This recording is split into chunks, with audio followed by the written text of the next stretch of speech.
우리 사회의 중요한 이슈들을 진보의 시각으로 들여다보는 시간이죠. 정의당 심상정 의원과 함께하는 진보의 향기. 오늘도 심상정 의원 모셨습니다. 어서 오세요, 심원희님. 네, 안녕하세요. 예, 요즘 많이 바쁘시죠? 좀 그렇게 됐습니다.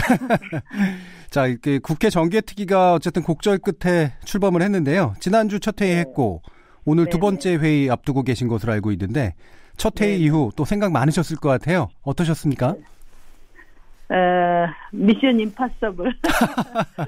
예. 이게 이제 개헌보다도 어려운 게 선거제도 개혁이잖아요. 그렇죠.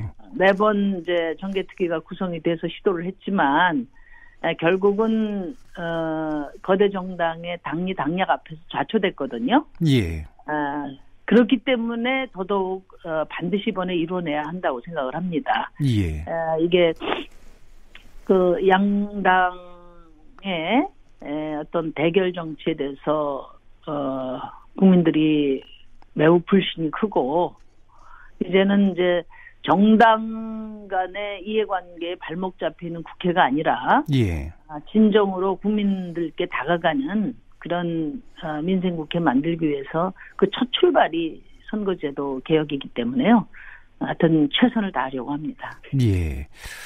이게 미션 임파서블이라고 표현을 하셨는데, 예. 이제 미션 파서블로 이제 바꾸셔야 되잖아요. 네, 그래야 됩니다. 예. 이 두 번째 회의에서 지금 시급하게 어떤 쟁점을 논의하실 것들로 뭐가 있을까요? 오늘은 이제 이 회의 구성을 하는 이제 소위원회를 구성하고요. 예. 또 이제 회기도 정하고 중앙선관위원회에서 이제 오늘 출석을 해서 정개특위가 다뤄야 될 법안 전반에 대한 보고가 있을 예정입니다. 예. 그래서 오늘까지 소위 구성하고 또 업무 보고 받고 그리고 이제 다음 주부터 본격적으로 선거제도 개혁부터 논의를 시작해 나가겠습니다. 예. 여러 번 이제 논의되어 왔긴 했지만 실질적으로 해결이 안 돼 있는 쟁점들이 좀 남아 있는데요. 네.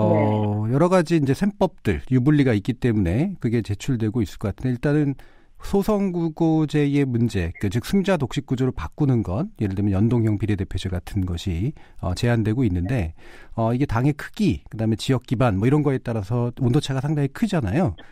네. 예, 지금 한국당이나 민주당이 결국 키를 또 쥐고 있는 입장인데 어떤 입장을 보여주고 있던가요? 어쨌든 지금 현재 선거제도가 민심을 왜곡하고 있다는 것은 다들 이제 공감을 하고 있거든요. 예. 국민의 대의기관인데 투표 민심이 왜곡되는 선거제도를 그대로 방치할 수는 없는 겁니다. 예. 그렇기 때문에 지금 선거제도의 비례성을 높이고 대표성을 강화하는 이것은 국회의원들의 유불리 당리 당략을 떠나서 예. 대의민주주의의 미래를 위해서도 반드시 해야 될 의무죠, 의무. 예.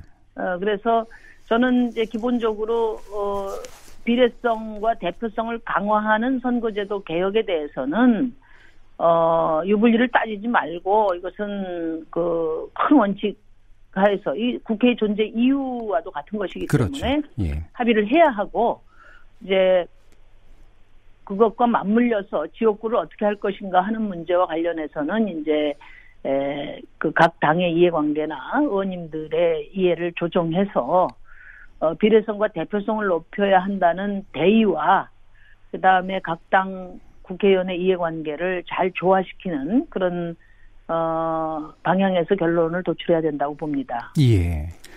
비례성과 대표성을 높인다. 제일 중요한 원칙은 맞는 것 같은데요. 그때 그거에 대해서는 저는 각 당이 토달지 말고 그 원칙에 대해서는 합의를 해야 한다 이렇게 생각을 합니다. 예.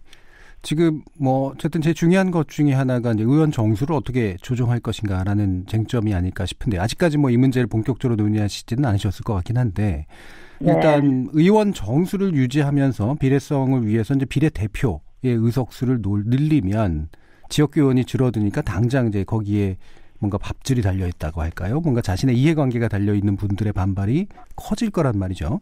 네. 하지만 또 반대로 의원 수를 늘리면 또 우리나라 이제 국민들의 정서가 의원만 이제 국회에 대한 좀 안 좋은 인식들이 있는 상태에서 의원 수를 늘리는 거는 정서에 역행한다라는 그런 지적도 있고요. 지금 요 입장에 대해서는 대략적인 어떤 줄기가 좀 잡혀 있나요? 이제 300명을 기준으로 예. 그 지역구와 비례를 2대1로 하자는 것이 이제 중앙선거관리위원회의 안이에요. 그렇죠. 예. 그러니까 어쨌든 전제되는 것은 비례성이 지역구와 비례의원의 비율이 2대1은 돼야 된다. 2대1은 돼야 된다. 이게 이제 보통 선진국 수준이거든요. 우리나라는 현재 5.4대1이에요. 예. 그렇기 때문에 이 비례성을 2대1까지 좀 줄여보자 하는 것이 이제 공론화되어 있는 건데, 그러면 이제 300명을 가지고 2대1로 할 경우에는 지역구에 53명을 줄여야 되거든요. 예. 그러니까 이제 일부에서는 뭐 지역구를 중대선거구제로 해서 의원을 줄이는 방향으로 하자는 것이고요. 예. 그러나 이제 이런 그 의석의 어떤 조정 문제를 넘어서서 이제 우리 국민들의 어떤 대표성이 어느 만큼 잘 좋은 품질로 유지되고 있느냐 하는 것이 이제 논란거리인데요. 예. 사실 OECD 국가는 지금 평균 한 96,000명, 인구 96,000명 대 의원 1명 정도의 비율로 돼 있습니다. 예. 우리나라는 16만 명, 17만 명 가까운 국민을 한 명의 국회의원이 대변하고 있거든요. 예. 그러니까 이제 어떤 의미에서 보면 국민의 어떤 그 대표성이 저쪽의 두 사람이 일할 때 우리는 한 사람이 일하는 꼴이 되는 거거든요. 예. 그래서 당연히 이제 의석수를 늘려야 되는데, 문제는 지금까지 국회가 그 큰 불신을 받고 있기 때문에 그렇죠. 국민들이 니네들 일도 제대로 못하면서 우리도 대변 잘 못하면서 의석수만 늘리려고 하느냐, 이것을 오히려 특권의 확대로 받아들이신단 말이에요. 그렇죠. 여기서 이제 고민이 큰 겁니다. 예. 그래서 국회에서 의원들의 중론을 모아보고 또 국민들께 최대한 그 공론화 과정을 거쳐서 국민들의 바람과 그다음에 국회 300명 의원의 중론의 최대 공약수를 개혁 방안으로 가져갈 수밖에 없지 않나, 이런 생각입니다. 예. 뭐 정의당에서는 사실은 의원 정수를 약간 늘리는 것, 뭐 세비 총액은 동결하되 이런 안을 내셨던 걸로 알고 있고, 바른미래당은 왜냐하면 이제 저희는 국민들의 그 비판이 국민들의 불신이 무차별하지 않다고 보거든요. 예. 그러니까 밥값하는 국회의원들에 대해서는 또 국민들이 적극적으로 응원을 하시지 않습니까? 그렇죠. 그래서 오히려 특권은 줄이고 의석수는 늘려서 국회의원의 희소 가치를 좀 줄이면 훨씬 밥값하는 일꾼들을 늘리는 그런 개혁 방안이라고 저희는 보고 있는데, 이제 국민들께 먼저 의석수 늘려서 잘하겠습니다, 이것만 가지고 이제 쉽지 않고요. 근데 이제 저희가 현재의 국회의원 300명이 한테 들어가는 예산을 동결한 상태에서 규모를 좀 늘리면 특권은 줄이고 의원수는 늘어나서 국민의 눈높이에만 다가가는 그런 국회를 구성할 수 있지 않겠나 하는 것이 저희 정의당의 입장인데, 국민들께서는 이제 그동안 그 국회의 대다수 국회의원들의 활동에 대해서 불신이 워낙에 크기 때문에 이 문제를 잘 풀어야 될 것 같습니다. 예, 잘 풀어야 될 것 같다고 말씀하시는 거 보니까 상당히 어려우신 입장인 것 같아요. 지금 이제 대충 얘기하신 것들로 보면 한 2대1, 그러니까 지금 권고된 거로 지역구 의원이 한 2비율이라면 이제 비례대표가 한 1비율을 유지하는 거, 그 다음에 선진국 수준에서 한 10만 정도 인구 기준으로 좀 낮춰가지고 전체적인 어떤 포괄 범위를 넓히는 거, 이런 정도로 원칙적인 방향을 좀 잡아놓으신 것 같습니다. 네네. 방향은 지금 그렇게 그 법안들이 제시가 돼 있고요. 그렇지만 또 의석수 늘리는 데 대해서 국민들의 불신이 워낙에 크니까 300명을 기준으로 해서 모색해보자 하는 것이 이제 중앙선관위원회 제안이기도 하고 또 여러 의원님들의 의견이기도 합니다. 다양한 의견이 좀 존재합니다. 그럼 혹시 이제 지금 국회 입법조사처가 제시한 도농복합 선거구제 이거를 연동형 비례대표제랑 결합하는 거 이런 방안도 좀 논의하실 생각인가요? 일부 국회의원들이 지금 제기를 하고 있기 때문에 예. 정개특위에서 의제 중에 하나로 포함이 될 것으로 봅니다. 예.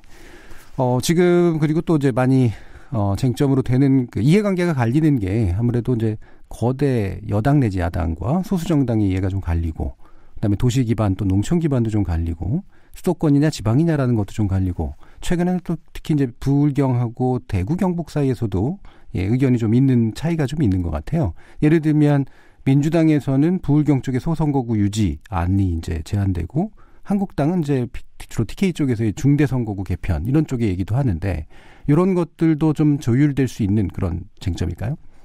이제 그렇게 지역구별로 이해관계를 전면에 내세우다 보면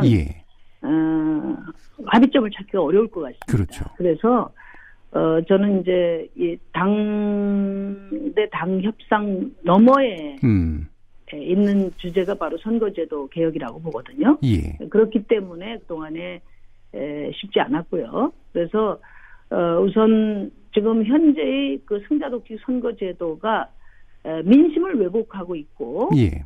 또 특정 정당들의 독과점으로 유지돼 왔단 말이죠. 예. 이걸 어쨌든 개선해야 한다. 그래서 비례성과 대표성을 높이는 방안을 전제로 해서 그것을 합의하는 전제로 의원님들의 어떤 이해 조정이 이루어지는 그런 방향으로 좀 논의를 하려고 생각 중입니다. 예. 지난주 이제 인터뷰에서는 이제 선거구 획정위원회 구성이 최우선이다. 일단 시기상으로도 그렇고라는 말씀을 하셨었는데, 이 획정위 구성 계획은 어떻게 진행되고 있나요? 그것은 이제 오늘 논의를 통해서 이제 추천할 단체들이 있습니다. 예. 시민사회계, 법조계, 학술계, 학계, 또 언론계 등등 해서 규정된 단체들에게 추천 요청을 오늘 공문을 보낼 생각이고요. 예. 그걸 받아서 가장 빠른 시일 내에 구성하도록 하겠습니다. 예, 알겠습니다. 정개특위 관련된 얘기는 일단 여기까지만 하고요. 국회 상황 간단히 몇 가지만 짚어보려고 하는데, 이제 국정감사가 어쨌든 막을 내렸잖아요. 네. 여러 가지 성과 한계 많이 있었을 텐데 가장 큰 성과는 뭐라고 보시나요? 역시 박용진 의원이 제기했던 사립유치원 비리 문제가 가장 이번 국감의 탑이다 이렇게 생각하고요. 예. 무엇보다도 부모님들이 아이들 교육 문제가 가장 고민거리 아닙니까? 그렇죠. 그런 점에서 언젠가는 한번 궤도 수정이 돼야 될 지금 보육 문제가 이번 국감을 통해서 전면적으로 제기됨으로써 저는 상당히 보육의 공공성을 강화하는 좋은 계기가 됐다 이렇게 생각하고요. 예. 그다음에 이제 재정 정보 유출 문제로 시끄러웠지 않습니까? 그랬죠. 초기에. 근데 이 문제가 크게 대안적 관점에서 쟁점이 되지는 않았지만은 지금까지 저희가 확인한 바로는 전자정부를 추진한 이래 민간 기업에 위탁해서 관리를 해온 이런 대부분의 지금 정부 부처의 시스템을 전면적으로 재검토하는 또 그런 계기가 될 것으로 생각하고요. 예. 이제 마지막에 지금 서울교통공사 채용권이 쟁점이 돼서 채용 비리 문제가 다시 한번 또 재점검되는 그런 계기가 됐다고 봅니다. 예. 전반적으로 보면 그럼에도 불구하고 국감이 어떤 정쟁 위주로 이렇게 진행됨으로써 국민들에게 큰 신뢰를 주지는 못한 그런 국감이다 이렇게 생각합니다. 예. 몇 가지 성과 방금 지적해 주신 그런 것들이 뚜렷하게 보이긴 했지만 좀 정쟁 위주로 흐른 그런 한계에 대해서도 아쉬움이 좀 많이 남았던 것 같습니다. 사실 특별재판부 구성 문제라든가 그다음에 지금 평양선언 비준 문제 이 부분에 대해서 논의가 좀 필요한데요. 이 부분은 다음 시간으로 또 돌려서 한번 더 말씀 나누도록 하겠습니다. 네네, 고맙습니다. 예. 오늘 말씀 감사하고요. 지금까지 진보의 향기 정의당 심상정 의원이었습니다.